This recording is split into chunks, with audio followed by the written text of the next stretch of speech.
Hi there, it's Tamara Dorris.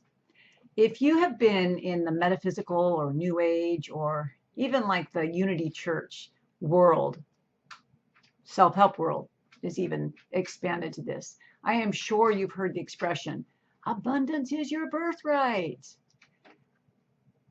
And if you haven't, well, that's what I'm going to say to you. But I want to talk about what that means. What does it mean to say abundance is your birthright? Does that mean that every single person who's born on this planet has the right to riches? Yeah, it does. Is that entirely possible for a lot of people in a lot of situations? Probably not. But let's explore it from our perspective, where you are right now, whoever you are. If you have the capacity to have a phone or an iPad, a computer, where you even have the capacity to watch a YouTube video, then I'm going to say this probably applies to you. Because I have seen and heard of, and I'm sure you have too, people in the most unlikely positions, the lowest socioeconomic existences, create beautiful wealth. And I want to be really clear too. When I talk about abundance, I'm not talking just about material wealth. Material wealth is wonderful, but I can tell you firsthand from knowing a lot of really wealthy people to coaching people who were fairly wealthy, that money is not the only answer.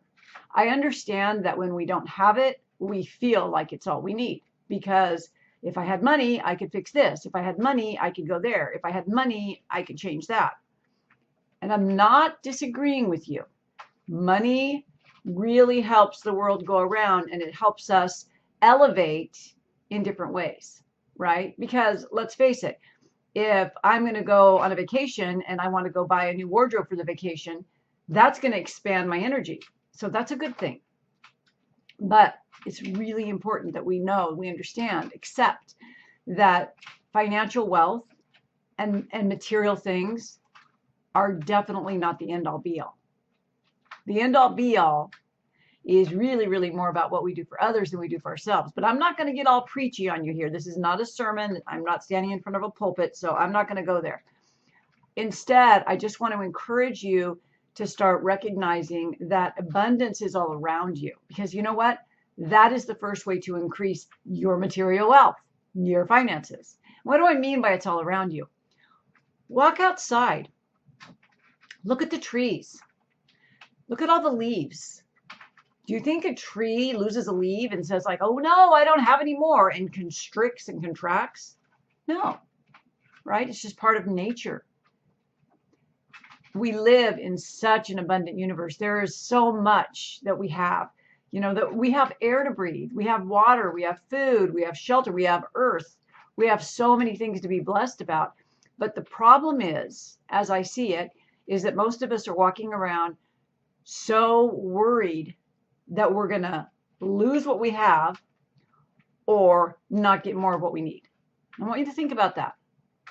Are you in the state of mind and in the state of energy, which would be more contracted, of course, where you're holding on, I'm contracting, to what you have because you don't want to lose it, or you're like this because you're so afraid you're not going to get what you need?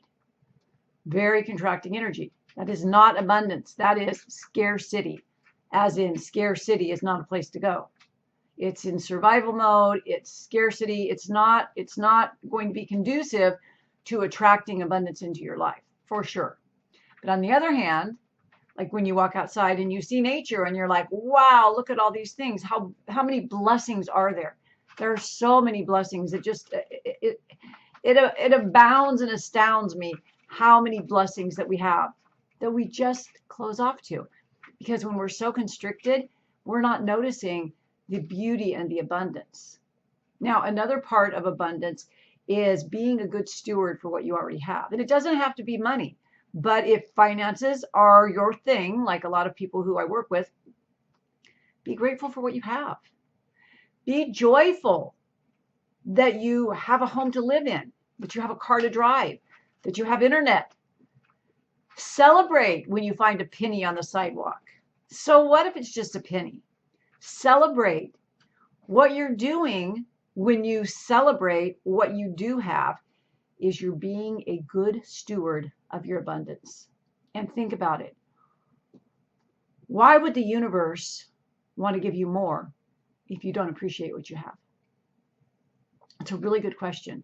How many times, and I totally call myself out on this, but how many times as parents have we said, why should I give you that? You don't even appreciate what you have, right? Or I know the one when I was a kid, there are children starving in Africa or Ethiopia, eat your peas. And I'd be like, they can have them, right? But what we're saying in a very poor way of parenting, in my opinion, is you should be grateful.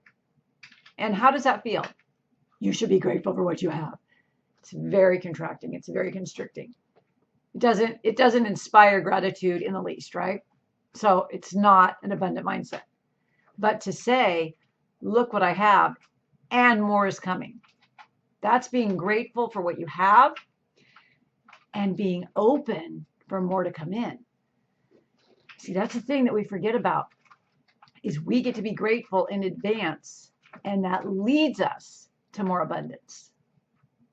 So practicing this whole idea of abundance is your birthright really boils down again. And I mean, I don't mean to say this in every video. I swear I don't, because each video has a different topic, but it always comes back to what are we being? What is our state of consciousness? What is our state of mind? What is our emotions?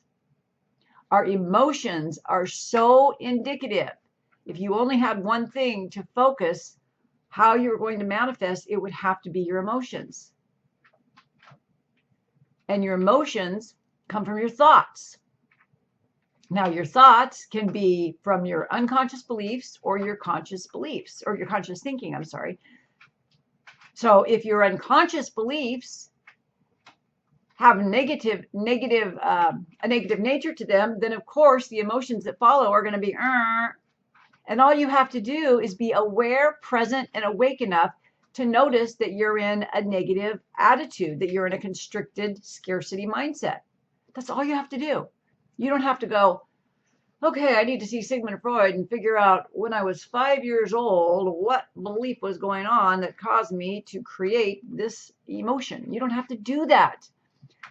You just have to notice the emotion, notice that you're in it, and say, okay, now I'm going to make a conscious choice, a conscious decision to ask better questions.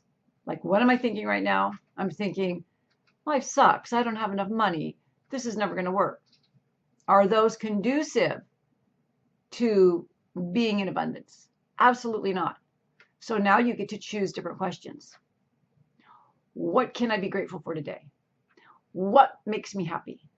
What do I love? How abundant is nature? How abundant is just my family, right? You know, I'm a dog person and a cat person, so I don't go one way or the other. But my dogs are like my kids. My cat doesn't care if I'm here or not. She's like, whatever, feed me, and I don't.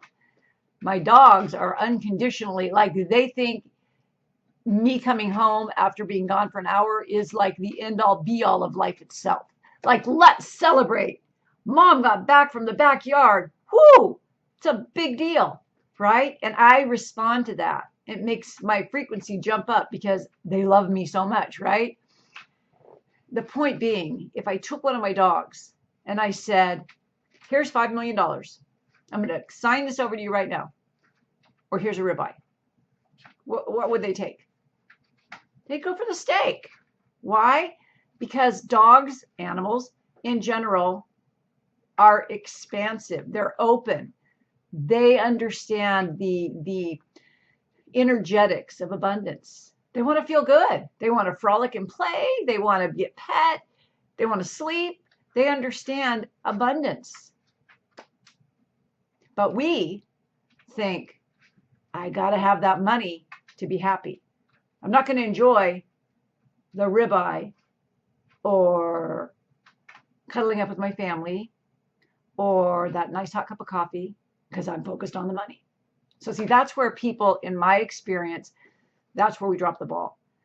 We spend more of our time and energy focused on what we don't have that we want, or losing what we do have that we don't want to lose. And so it's very, very important that every day we start remembering, every morning when we wake up, first thing, why am I so grateful today? What can I be grateful for? Go outside, get online, whatever. Beautiful pictures, beautiful scenery, your beautiful face, your beautiful body, whatever it is, your pets, your spouse, your kids, whatever.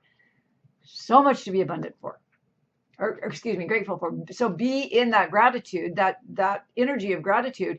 That's what creates abundance. It's not working harder. It's not being good enough. You are good enough. Abundance is your birthright. You were born, and by virtue of winning the sperm race, you are worthy of abundance. You deserve it. Nobody is ever born without being worthy of abundance. It's your birthright. So I hope you found this helpful. Leave a comment. Be sure and subscribe. Share, share, share. And I hope to see you soon. Have a beautiful day. Thanks for watching.